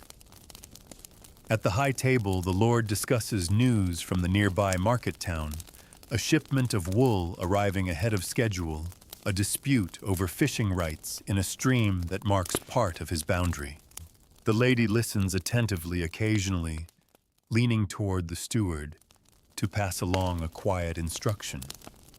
At the lower tables, stories are told more freely. A guard recounts a fox sighting near the henhouse. A kitchen maid speaks of a merchant who brought rare spices in tiny packets. Dice clatter against the wood as a small group begins a game in the corner. Between courses, the minstrel steps forward with a lute. His fingers pick out a slow, lilting tune at first, a ballad of a knight's return from distant lands, before shifting into a quicker melody, that draws a few claps from the lower tables. His voice carries over the warm hum of the hall, the words weaving through the flickering torchlight. When the final dishes are cleared, sweetmeats are brought for the high table candied nuts, small pastries filled with spiced fruit wafers dusted with sugar. The Lord raises his cup in thanks, offering a few words of goodwill before the company begins to break apart for the night. Outside, the air is cool and faintly damp. The last light has faded from the sky, leaving only the stars above and the torch-lit walls around you. The gates are secured, the drawbridge raised until it rests tight against the gatehouse. The night watch settles into its slow circuit boots, whispering over stone. From the stables comes the quiet sound of horses shifting in their stalls. The blacksmith's forge is dark now, the anvil cold. The yard smells faintly of wood smoke hay, and the distant sweetness of baking bread still cooling in the kitchen. You stand for a moment in the quiet, letting the castle's nighttime voice settle around you, the occasional creak of wood, the far-off call of a guard, the soft rustle of leaves beyond the walls. The day's work is done and the night has claimed the keep once more. The torches along the battlements sway gently in the night breeze, their flames bending and flaring.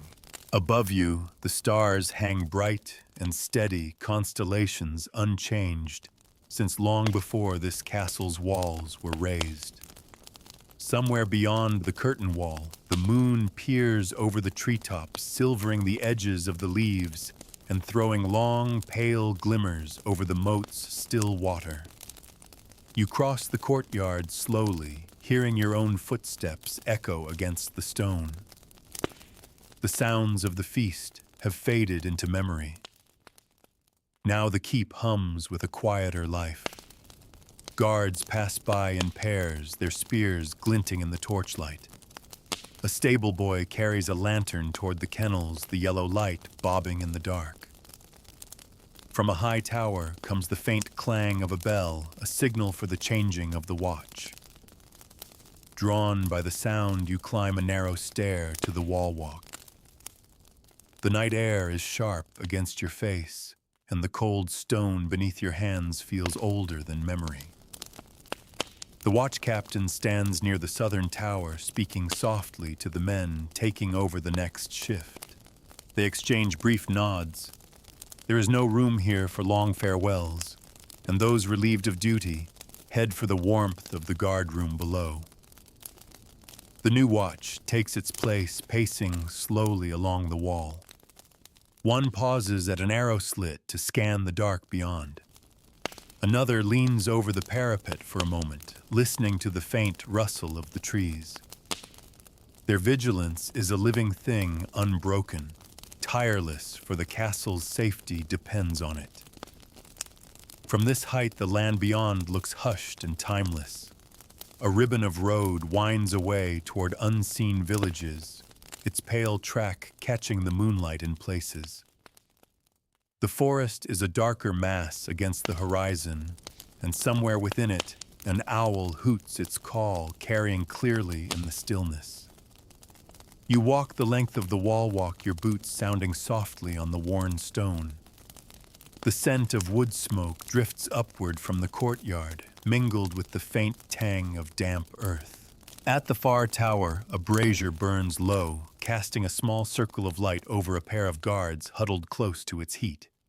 One is sharpening a dagger, the rhythmic scrape of stone on steel, a slow, steady counterpoint to the night. From here you descend into the north tower. The spiral stairs turn tightly, the shadows deep between the flickers of torchlight. You emerge into a narrow chamber where two men are mending a length of chainmail, the tiny metal rings glinting in the lamplight. They work in companionable silence, each movement practiced and precise. Beside them, a rack of spears leans against the wall, ready for whatever the night might bring. Stepping back outside, you make your way toward the postern gate. It is barred for the night, its heavy beam resting securely in iron brackets.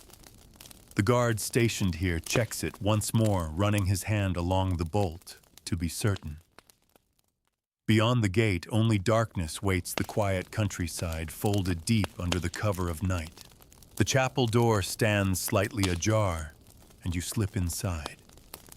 The air is cool and scented faintly with beeswax and stone. A single candle burns before the altar, its flame steady in the stillness.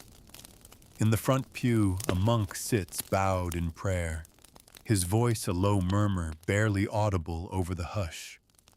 The flickering light paints soft shadows across the carved stone walls. Here, the noise and duty of the castle fall away, leaving only the steady rhythm of breath and whispered devotion. When you leave the chapel, the courtyard feels darker by contrast. Your eyes adjust slowly, picking out the pale shapes of sleeping hounds curled near the kennels, their chests rising and falling in the lamplight. The last of the servants cross the yard, heading toward their quarters. One carries a bundle of fresh rushes for the hall tomorrow. Another cradles a small bundle of kindling for the early kitchen fire. You pass through the kitchen yard, now quiet, except for the faint creak of a shutter in the wind. The fires have been banked, the embers glowing faintly under their blanket of ash. The smell of cooked meat still lingers in the air, mingled with the deeper scent of bread cooling in the bakehouse. On a wooden rack near the wall, several loaves rest beneath a cloth ready for the morning. Climbing the keep's inner stair, you find yourself in a corridor lined with narrow doors. From behind one comes the sound of low laughter, quickly hushed. From another, the muffled rhythm of a lute being plucked, a simple tune meant for no one but the player. Life inside these walls does not end when the workday is done. It shifts into smaller, more private shapes. Your own chamber waits, but curiosity pulls you on. You follow the passage to a small guardroom tucked beneath the tower stairs. Inside, 3 men sit at a rough table playing at dice. A single lantern lights their faces, catching on the small pile of coins between them. They look up briefly as you enter, offering quiet nods before returning to their game. The soft rattle of dice in the cup and the low murmur of wagers fill the room. Leaving them to their play, you head toward the solar. Here, the lady of the castle sits by the hearth, her needle flashing in the lamplight. 2 women attend her, one winding skeins of wool, the other sorting through small jars of herbs. The conversation is soft and measured, the kind of talk that carries no further than the circle of light around the fire. Beyond the solar lies the Lord's private chamber. The heavy door is closed, but from within comes the muffled sound of voices. Perhaps he is speaking with his steward or dictating a letter to be sent at first light. The business of the castle, like its watch, does not truly sleep. Returning toward your own quarters, you pass a window slit and glance out.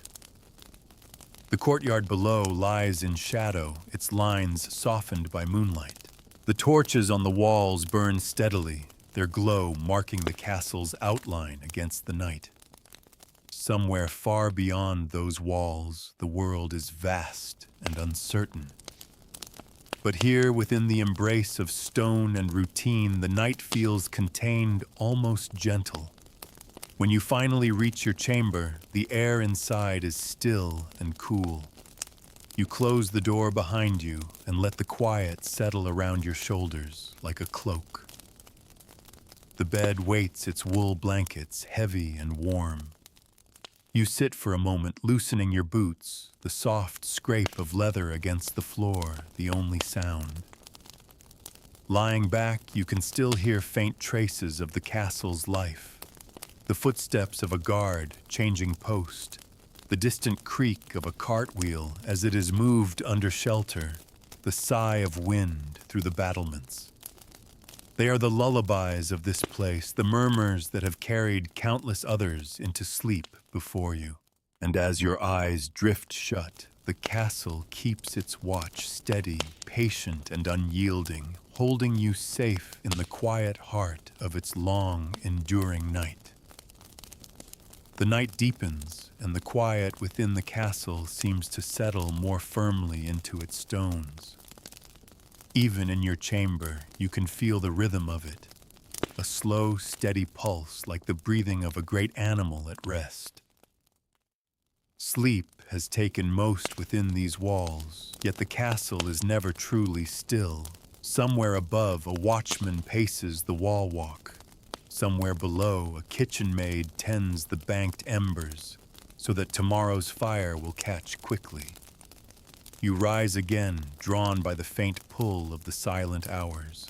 Wrapping your cloak close, you step into the corridor.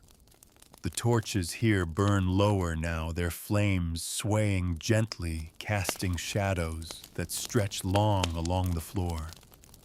The air is cooler, touched by the damp scent of night. You descend the spiral stair, each step ringing softly in the stillness. Passing the guardroom, you glimpse two men hunched over a table. A lantern lights their faces as they whisper over a small map, perhaps marking patrol routes for the coming days. They look up briefly, give a nod, and return to their quiet plotting. Crossing the courtyard, you notice how different it feels now. The moon rides high, painting the stones silver. The air is almost soundless, save for the faint rustle of straw in the stables and the slow, deliberate footsteps of the night watch. In the kennels, the hounds lie curled in deep slumber, their breathing steady, occasionally twitching in some dream of the chase. You climb the nearest stair to the battlements. The view from here is vast in its darkness, rolling fields pale under moonlight, and the darker silhouette of forest beyond. The moat lies still, catching glimmers of silver where the moon's reflection ripples. The guards on duty move with quiet certainty, pausing at intervals to lean over the parapet and scan the horizon. One stops beside you, resting his spear lightly against the stone. His breath clouds faintly in the cool air as he speaks in a low tone about a light he saw earlier on the far ridge.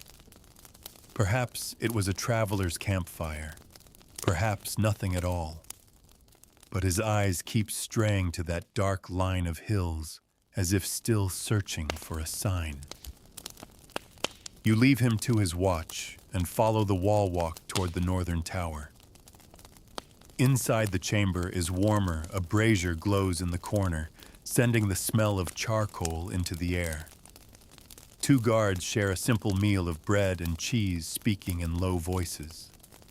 On a bench nearby lies a crossbow, strung and ready, its bolt set carefully beside it. Beyond the tower, the wall curves toward the gatehouse. You pause there, looking down at the great wooden doors sealed against the night. The drawbridge rests firmly against the portcullis, its heavy timbers silent now. Below the ditch is a pool of shadow as still as stone. The guard captain stands within the gatehouse arch, his arms folded, eyes fixed on the road beyond. He greets you with a quiet nod, but does not speak. His attention remains on the dark. The scent of oiled leather hangs faintly in the air, mixed with the sharper tang of cold iron from the weapons stored nearby. From here you descend into the undercroft, the vaulted space beneath the keep. The air grows cooler as you move down your footsteps, hollow on the stone. The barrels of ale and sacks of grain stand silent in their places, the long shadows between them undisturbed. Farther in the deeper chambers hold tools, spare timber, and crates marked with chalk symbols known only to the steward and his men. You pause in the wine store, running your hand lightly over the curved staves of a great barrel. The scent here is rich and slightly sweet, as though the wood itself has soaked up centuries of vintages. In the stillness, the faint creak of a cask settling is the only sound. The lowest passage leads to the dungeon. The heavy door is closed and barred, but the air beyond it is colder still, and a hint of dampness seeps through. Even when empty, the dungeon has its own weight, a place where time itself seems to slow, marked only by the drip of unseen water. You do not linger here. Climbing back to the courtyard, you feel the shift in the air, a subtle stirring that says the night is passing its deepest point. The moon has tilted westward, and a faint paling of the eastern sky is just perceptible if you search for it. Somewhere a cockerel gives a short, confused crow, thinking dawn has come too soon. In the kitchen yard, the scullery is dimly lit by a single lantern. A girl sits on a low stool, peeling onions into a wooden bowl. She works slowly, perhaps fighting sleep, but the pile grows beside her all the same. The smell is sharp, cutting through the heavier scents of wood smoke and cooling bread.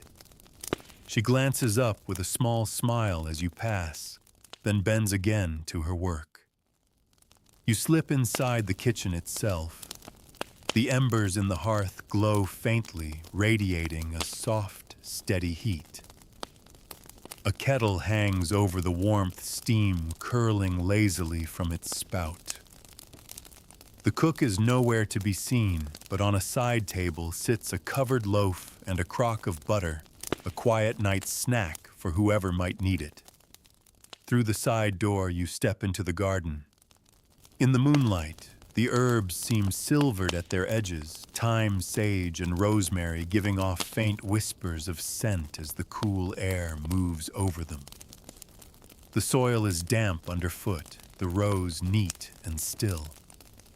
Somewhere at the far end, a small shape darts between the plants, a cat hunting in the shadows. You wander slowly back through the yard, feeling the castle. At this hour, the way its breath seems to come slower, the way even its silence has texture. The night watch continues its steady path along the walls. In the towers, the braziers burn low. Behind shuttered windows, the people sleep, each folded into their own dreams. In your chamber, once more, you sit for a while at the narrow window slit. The night air is cool against your face, carrying faint traces of wood smoke hay and the clean sharpness of distant frost. Below, the torches on the walls burn steadily, their light trembling in the breeze. You can almost believe that the world beyond the castle does not exist at all, that there is only this circle of light, this keep, this endless watch against the dark. You lie back at last, the heavy blankets pulling close around you. The faint hum of the night, the distant step of a guard, the creak of wood in the rafters, the occasional sigh of the wind folds over you like another layer of warmth. And as you drift towards sleep again, you know that somewhere in the castle someone is still awake, keeping the fire, keeping the watch, keeping the life of this place unbroken until morning comes. The next time you open your eyes, the darkness is softer. It's still night, but the deep, heavy black of midnight has given way to the first hint of approaching dawn, a faint silver edge low on the horizon. The air feels different now, lighter somehow, as though the castle itself is beginning to stir beneath its blanket of silence. You rise quietly, pushing back the heavy wool blankets. The stone floor is cold against your feet until you pull on your boots. Wrapping your cloak close, you step into the corridor. The torches burn lower than before, their flames smaller, but steady casting pools of amber light that leave the corners in shadow. You make your way to the spiral staircase, the narrow steps worn and smooth from centuries of use. As you descend, the cool air deepens, and you hear the faint scrape of a wooden bucket being dragged across stone.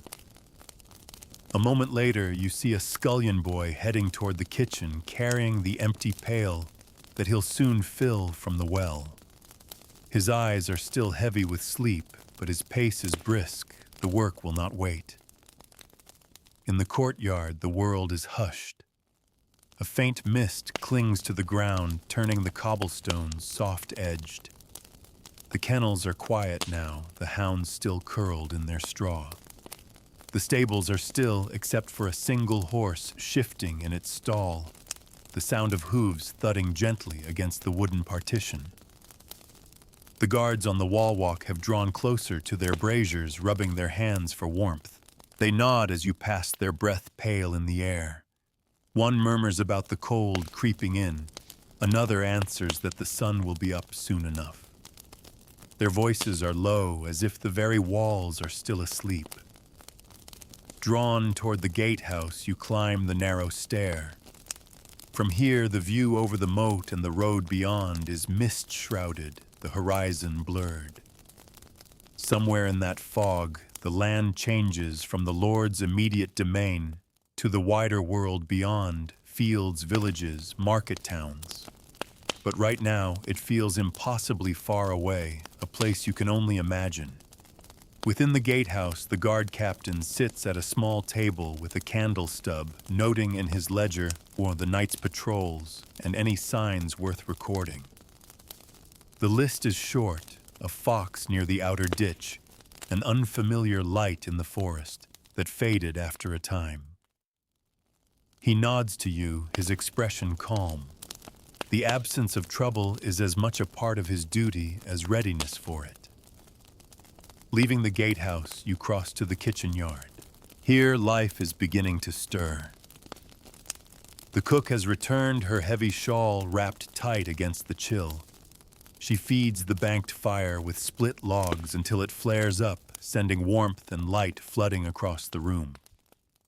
Soon the cauldron is hung once more over the hearth, the water inside beginning to warm for the day's bread stews and washing. Outside by the well, the scullion boy you saw earlier lowers his bucket into the dark shaft. The rope creaks, and there's a faint splash far below.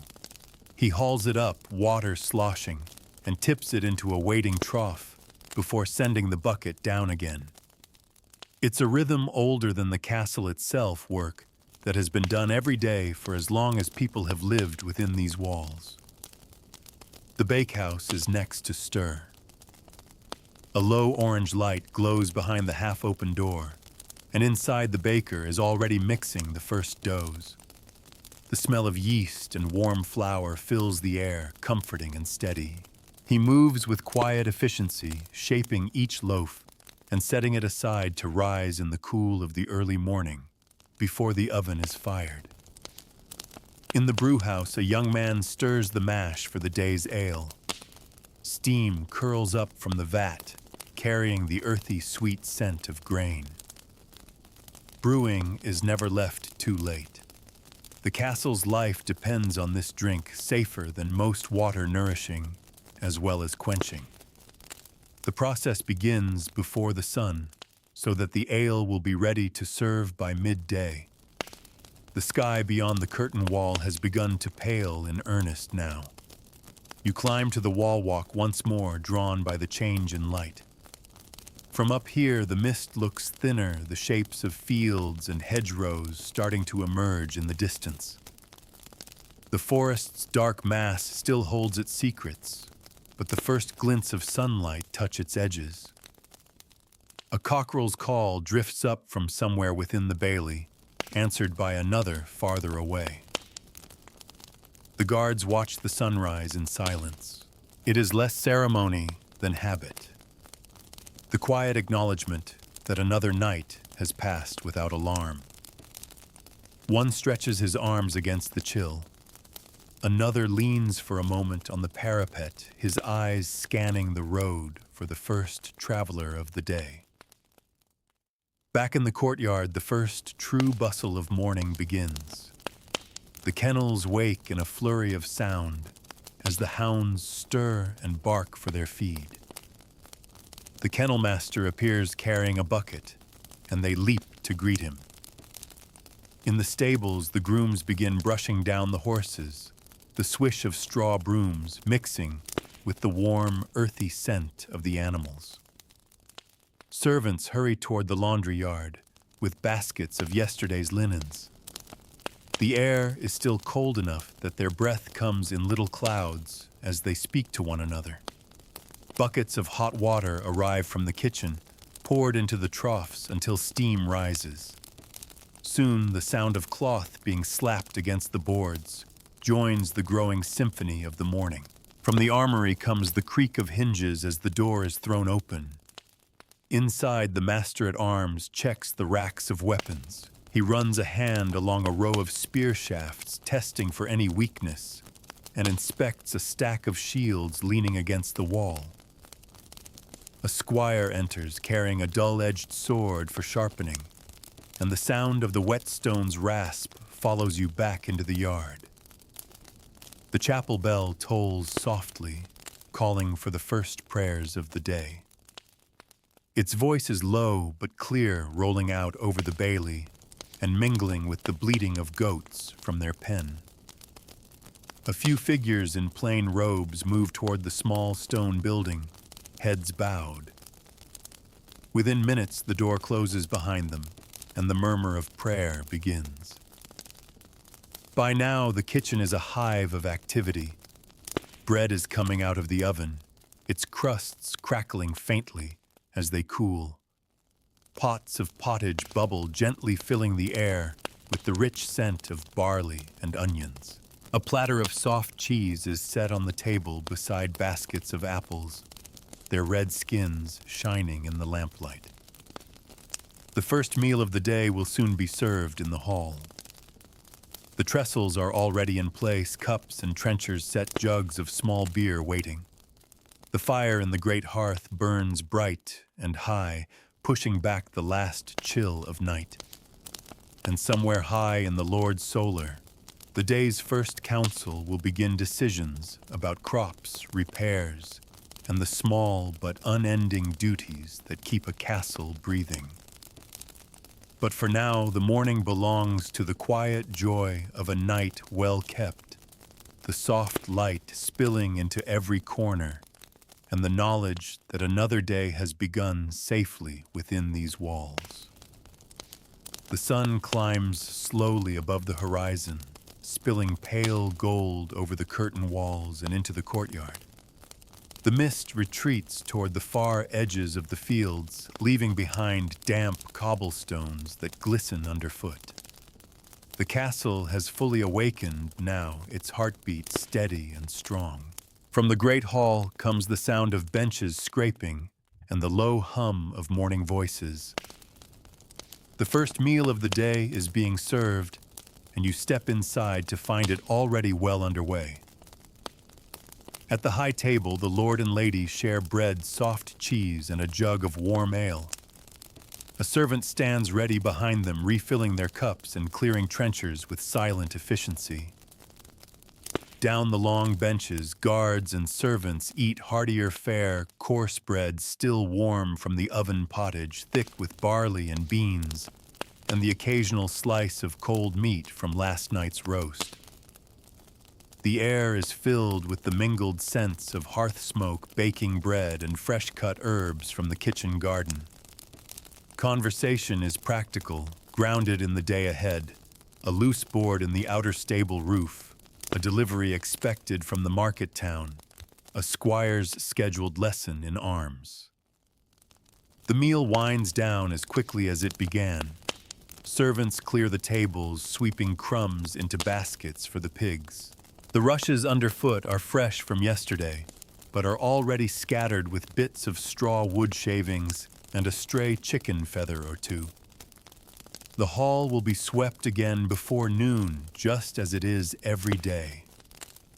Outside the courtyard is alive with movement. The grooms lead horses from the stables into the morning light. Their coats shine in the sun, the brushing lines still faint on their flanks. One destrier stamps impatiently, tossing its head as the bridle is fitted. Nearby, smaller palfreys stand calm and steady, ready for the day's errands. The kennels are equally busy. The hounds bark and leap against their tethers as the kennel master chooses a handful for a short hunt. Their excitement fills the air, their baying echoing off the stone walls. The chosen dogs are led to the gatehouse where they'll wait until the hunting party is ready to ride. In the laundry yard, women bend over the troughs, slapping wet cloth against smooth boards. The sound is rhythmic, punctuated by short bursts of conversation. Steam rises from buckets of hot water, mingling with the fresh scent of linen drying on the lines strung overhead. The breeze lifts the damp fabric, turning the courtyard into a gallery of white banners. The armory door stands wide, letting in the sunlight. Inside, the master-at-arms checks a rack of spears while a squire polishes the boss of a round shield until it gleams. The scrape of a whetstone on steel comes from the far corner, where another squire sharpens the edge of a practice sword. The air smells of oil leather and the faint metallic tang of freshly ground steel. From the outer yard, the sound of the blacksmith's hammer rings out again. He works at the anvil with measured blows, shaping a length of iron into a sturdy hinge. Sparks leap with each strike, falling in brief showers onto the packed dirt floor. His apprentice works the bellows, feeding the forge with a steady rush of air until the coals glow white-hot. You follow the smell of wood shavings to the carpenter's shed. Here, long planks lean against the wall, waiting to be shaped into furniture doors, or the wooden frames that will reinforce the castle's smaller structures. The carpenter works with a draw knife, pulling long curls from a beam destined to be part of a new chest. His apprentice fits a lid to an almost finished piece, testing the hinges for smooth movement. In the garden, the gardener kneels among the herbs, trimming back a bed of sage. The leaves release their clean, sharp fragrance into the air. Nearby rows of leeks stand tall, their green tops rustling in the breeze. Beyond the herbs, a patch of cabbages glistens with dew, while a small bed of strawberries hints at the sweetness to come when summer is in full bloom. At the far side of the bailey, the falconer tends his birds. The hoods are lifted one by one, and each falcon blinks in the light before being examined for any sign of injury or loose feathers. A young boy cleans the perches and replaces the straw in their mews, working carefully to avoid startling the keen-eyed birds. The day's formal business begins in the solar. The Lord meets with his steward, the chaplain, and a reeve from one of the outer villages. Parchments are unrolled across a table, showing neat columns of numbers, grain yields, rents, collected fines imposed. The discussion is steady, practical, a question of which repairs must be done before winter, which can wait until next year. Beyond the numbers, there is news from beyond the castle's lands.